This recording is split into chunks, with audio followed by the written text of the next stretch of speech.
Hello there. Once again, this is Anton from Antonimo Bay. And I thought it was time to maybe run through some Avengers West Coast again. Because maybe, it's just my opinion. Back in the day, Avengers West Coast always was kind of like the B book. There was a lot of stuff in it that I thought it was basically just throwaway. Like, this is just filler. This is because we wanted another title out. And not a lot happened in it, in my opinion. That's what I always had the impression of with Avengers West Coast, or West Coast Avengers. But, with Wanda and Vision really taking off, it's really made me go back through and really take another look at what was going on in Avengers West Coast. And there's some pretty damn good books in there. So, Avengers West Coast number 47, beautiful Scarlet Witch cover. You can't have him, you can't have the Vision. Where's my husband? Where's the Vision? It's gone as if he has never existed. There's some really crazy shit going on here that didn't seem relevant years ago, but now is suddenly like, oh, yes, let's take a look at that. A big example would be Avengers 40, or West Coast Avengers 45. This one is like popping for some reason. It's become a big deal. Avengers West Coast number 56. Whether or not it's a big deal or not, that's a beautiful cover. Absolutely gorgeous cover. I've got a pretty big mess of these. Avengers West Coast number 66. I always just love anything with Tigra on the cover. Hawkeye versus the U.S. Agent, 69. That's a pretty sweet ass cover, just number 70. And I love this cover. This is so like an homage to the Phoenix, with his mouth coming out. That's like Cyclops, and it's like, if you've seen the old X-Men cover, that's definitely an homage to that. But a beautiful cover nonetheless. Avengers West Coast number 71. For some reason I got a bunch of these. Issue number 72. I don't know if there's much going on with that one, but Avengers West Coast 74. Just an awesome team shot. You're going to have a cool book. It's funny to me because like this was the B team, but Iron Man's on it. U.S. Agent, he was like the B Captain America. Hawkeye, Tigra, Scarlet Witch, Vision, Wasp, Wonder Man, and I love Spider-Woman, anything she's in. Do not know who that is. Haven't read all these. Just a cool original Human Torch cover, of which I have like several. Let me pull these down real quick. Pop it back up. Number 101. Anything with Exodus in it, I was into, because I thought Exodus was one of the cooler Marvel villains. I don't know why we don't have a Legends of him yet, because this was he had a great figure in the regular line. Number 93. Guest starring Darkhawk. Got a few annuals.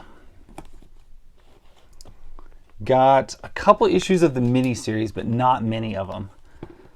This one is like bad shape with the crease in it there like that. But a cool cover nonetheless. Issue number 7. It was like mid-40s where it goes from the West Coast Avengers to Avengers West Coast. Versus the Phantom Rangers. This guy, if I remember right, just sucked. Like every story he was in was like stupid. He was like a terrible villain that it was just dumb. Yeah, every time Tigra's on the cover, she looks amazing. This one, once again, has the nasty crease in it. Came from the Widows collection that I purchased years ago.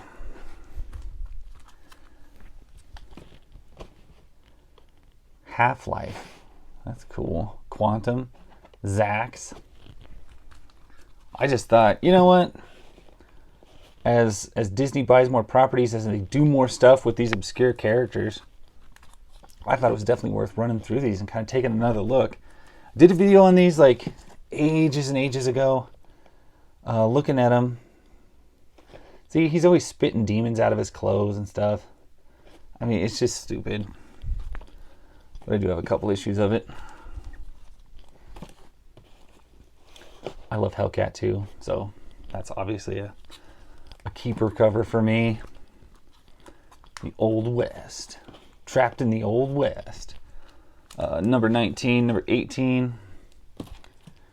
Issue number 20.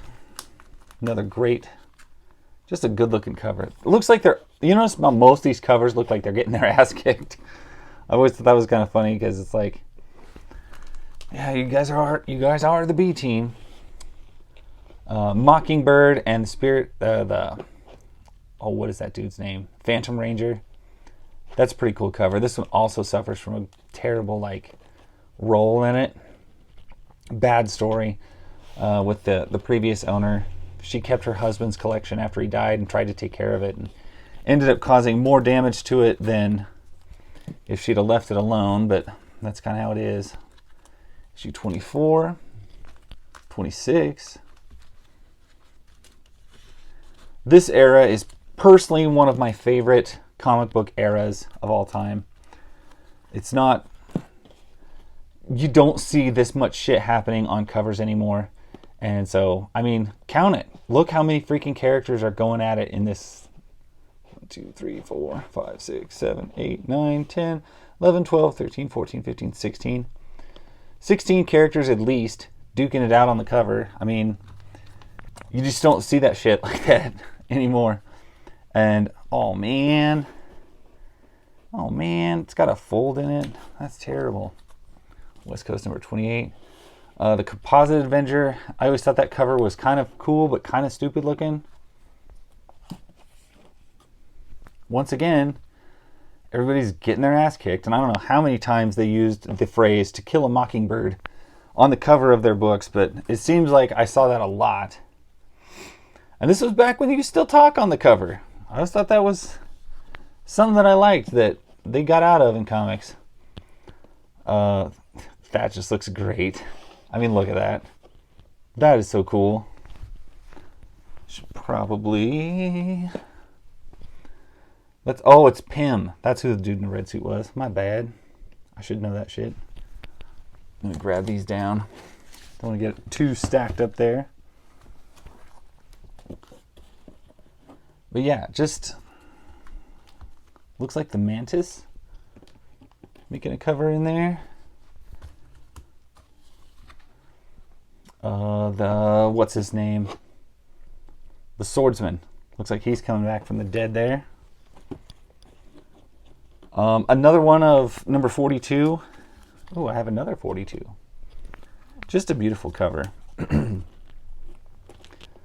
First appearance of the Great Lakes Avengers, West Coast number 46. Mr. Immortal. I cannot remember anybody else. It was a real shitty team, but it was also just like the absolute kind of comic stuff I love, which is just, oddness. That would be the first issue of Avengers West Coast, where it jumps from West Coast Avengers to Avengers West Coast. Another awesome cover of them losing. Looks like more trouble with Scarlet Witch. And the reason why I wanted to run through these again is just because there's so many that, Scarlet Witch was such a big part of this team. And I think so many of us forgot about it. I still got more issues of issue number 50 with the Human Torch. And that's not the Fantastic Four Torch. That's the original Human Torch. He was an android. Came along a long time ago. I remember Wizard put a print up of this, roasting it, as being one of the, dumbest stories. Wanda looking cool there. Let there be an ending to the series. Another copy of The Witch is Back. Family Reunion.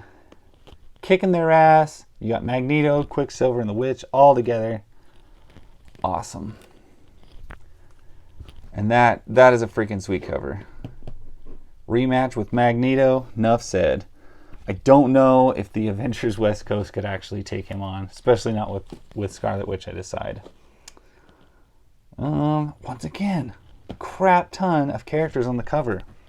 It's just one of those things that, man, they just don't do that anymore. It doesn't seem like. Issue 46. Human Torch versus the Living Lightning. 63. Issue 64. Probably need to get a new bag for that one. I'm getting some wrinkles in it. Reaper's back from the grave and ready to party. I cannot remember who Reaper is like related to. He's related to a hero. I cannot remember who, but yeah.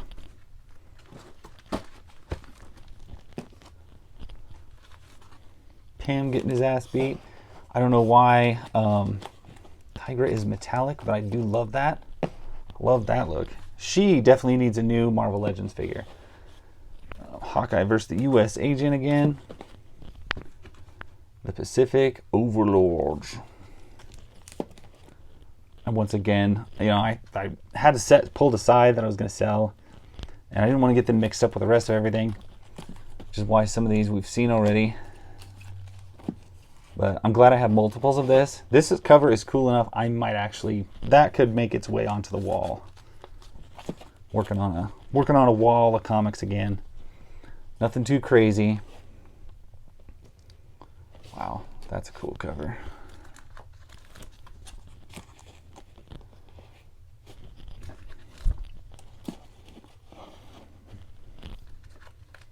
Issue 76.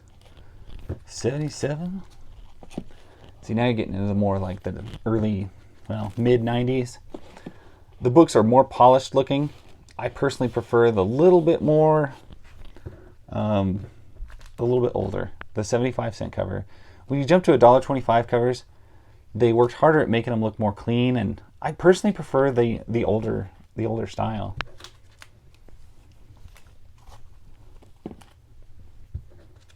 Good looking cover there. That's a nice cover of Ultron. When Goliaths Clash. And I think that is the extent of my Avengers West Coast run. But like I said, I've taken a look at these before, but I am looking at them with new eyes for a new time, for these characters evolving.